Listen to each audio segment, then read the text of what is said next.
प्रिय बच्चों, आज हम कक्षा 10वीं के भूगोल विषय के चौथे पाठ जलवायु इसका अध्ययन करने वाले हैं। इस वीडियो में बच्चों आप अंत तक बने रहिए और ज़्यादा से ज़्यादा इसे लाइक एंड सब्सक्राइब करिए।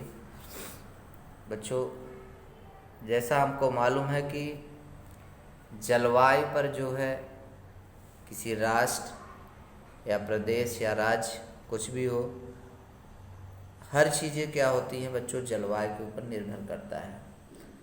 जहाँ की जलवायु जैसी होती है वहाँ का वैसे वातावरण होता है। जलवायु के माध्यम से बच्चों हर एक राज्य या राष्ट्र या प्रदेश का क्या होता है, विकास सुनिश्चित होता है। तो हम जो है कक्षा 10वीं के भूगोल में दो ऐसे राष्ट्र हैं, भारत और ब्राज़ील, इन दोनों के जलवायु के बारे में अध्ययन कर रहे हैं। हर लेसन जो है इन दोनों के मध्य है, यानी इनमें अंतर निश्चित किया गया कि भारत की जलवायु कैसी है और ब्राज़ील की जलवायु कैसी है।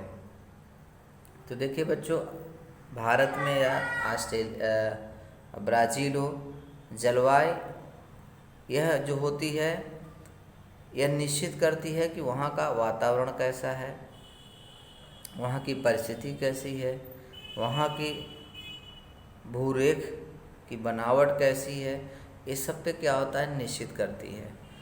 या हवाएं किस प्रकार चलती हैं, तो वहाँ का तापमान किस प्रकार का होता है, ये सब जो होता है बच्चों वहाँ पे निर्भर करता है उस राष्ट्र के ऊपर, उस राज्य के ऊपर। भारत में ही हर जगह जलवायु जो होती है समान नहीं है, तो उसी प्रकार से जो है ब्राज़ील की भी जो जलवायु है वह क्या है, समान नहीं है। तो चलिए बच्चों देखते हैं कि किस प्रकार से। देखिए इस मानचित्र में बच्चों दर्शाया गया है, इस मानचित्र के माध्यम से आपको इस प्रश्नों के इन सभी को उत्तर देने हैं कि कहाँ की कैसी जलवायु है, या एग्जाम में पूछे जाएंगे। आपको देख करके जो है उसका आंसर बताना है कि कहाँ की जलवायु कैसी है और किस प्रकार है। तो यहाँ देखिए बच्चों, चलिए स्टार्ट करते हैं। ब्राज़ील की देखते हैं। तो ब्राज़ील का अक्षांशीय जो विस्तार है वह अधिक होने के कारण जलवायु में विविधता पाई जाती है। जैसे भूमध्य रेखा के पास उष्ण यानी गर्म है, तो मकर रेखा के दक्षिण में समशीतोष्ण है, थोड़ा ठंडा है। तो दक्षिणी पूर्वी और उत्तरी पूर्वी दिशा में आने वाली पूर्वी व्यापारिक हवाओं में से इस देश में वर्षा होती है। तो ब्राज़ील की उच्च भूमि का कुछ भाग उत्तर के तट पर है, तो सागर से आने वाली हवाओं को विशालाकार अवरोध पैदा करता है, रुकावट पैदा करता है, इसलिए तटीय भाग में वर्षा होती है। तो उच्च भूमि के परे यानी हटकर इन अवरोधी हवाओं का प्रभाव कम हो जाता है, इसलिए यहाँ अत्यल्प वर्षा होती है। तो ब्राज़ील में यह वृष्टि छाया का प्रदेश है।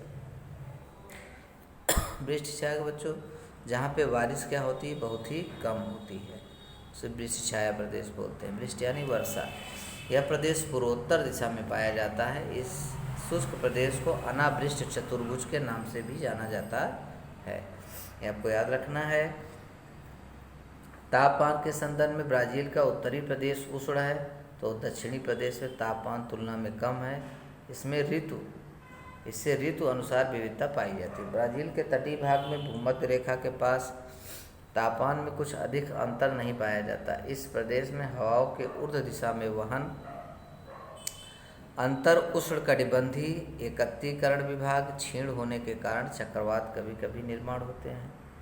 इस देश के अधिकांश भाग उष्णकटिबंध में आता है। देश के उत्तरी भाग में भूमध्य रेखा गुजरती है।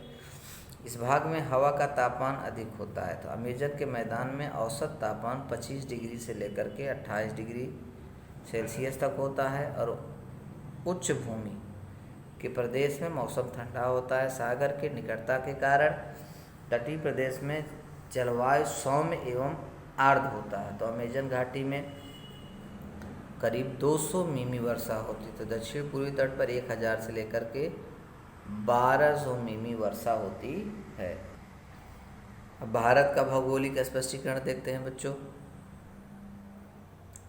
भारत की जलवायु मानसून प्रकार की है। यहाँ मानसून आता है, मानसून के अनुसार क्या होती है, बारिश होती है। तो देश के बीच में गुजरने वाली कर्क रेखा, यह सूर्य किरण लंब रूप होते हैं, इसलिए इस प्रदेश में औसत वार्षिक तापमान क्या होता है बच्चों?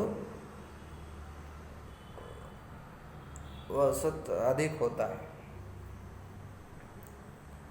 और दक्षिण की ओर बढ़ता जाता है। सर्दियों के मौसम में जम्मू कश्मीर, हिमालय पर्वतीय क्षेत्र के कुछ भागों में तापमान 40 डिग्री से भी नीचे गिर जाता है। भारतीय जलवायु की विविधता के मुख्य कारण अक्षांशीय स्थिति एवं समुद्री सतह से ऊंचाई है। हिंद महासागर एवं हिमालय पर्वत की भारतीय हवामान एवं मानसून पर बहुत बड़ा प्रभाव पड़ता है। हिमालय पर्वत उत्तर की ओर से आने वाली अत्यंत शीत हवाओं को रोक लेता है। साथ ही दक्षिण पश्चिमी मौसमी हवाएं हिमालय के शिवालिक और हिमालय श्रेणियों से वापस मुड़ जाती है। पंजाब का मैदानी प्रदेश व राजस्थान के थार रेगिस्तान की उष्ण जलवायु के कारण ग्रीष्मकाल के प्रारंभ में कम दबाव का क्षेत्र तैयार होता है, इसलिए हिंद महासागर के अधिक दबाव वाले क्षेत्र से भारत की मुख्य भूमि की ओर हवाएं बहने लगती हैं। इन वाष्पयुक्त हवाओं के कारण भारत में वर्षा होती है। यह हवाएं पश्चिमी एवं पूर्वी घाटों के अवरोध के कारण तटीय प्रदेशों में अधिक वर्षा करती हैं, परंतु घाट के वातानुयुक्त प्रदेश में यह वर्षा कम हो जाता है। यहाँ पे हवाएं क्या होती हैं? कम। यह हवाएं अरावली पर्वत श्रेणियों के समांतर बहती, इसलिए गुजरात राजस्थान के इन भागों में वृष्टि कम होती है। यह हवाएं आगे हिमालय की ओर बढ़ने लगती हैं, उनकी वाष्प धारण शक्ति बढ़ती है। हिमालय के प्राकृतिक दीवार के कारण पुनः अवरोध पैदा होकर प्रतिरोधी प्रकार की वृष्टि होती है।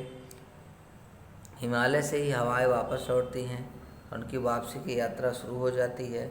उत्तर पूर्व में हिंद महासागर की ओर लौटते समय यह हवाएं प्रायद्वीप के कुछ भागों में पुनः वर्षा कराती हैं। यह वापसी का मानसून कहलाता है। तो कुल मिलाकर भारत की जलवायु वर्ष भर उष्ण ही होता है। तो सामान्यतः कर्क रेखा भारत के बीच से गुजरती है, इसलिए भारत उष्णकटिबंधीय प्रदेश में गिना जाता है। तो अनियमित वर्षा, सूखा, चक्रवात, बाढ़ इत्यादि प्राकृतिक आपदाओं का सामना बहुत बार करना पड़ता है भारत को।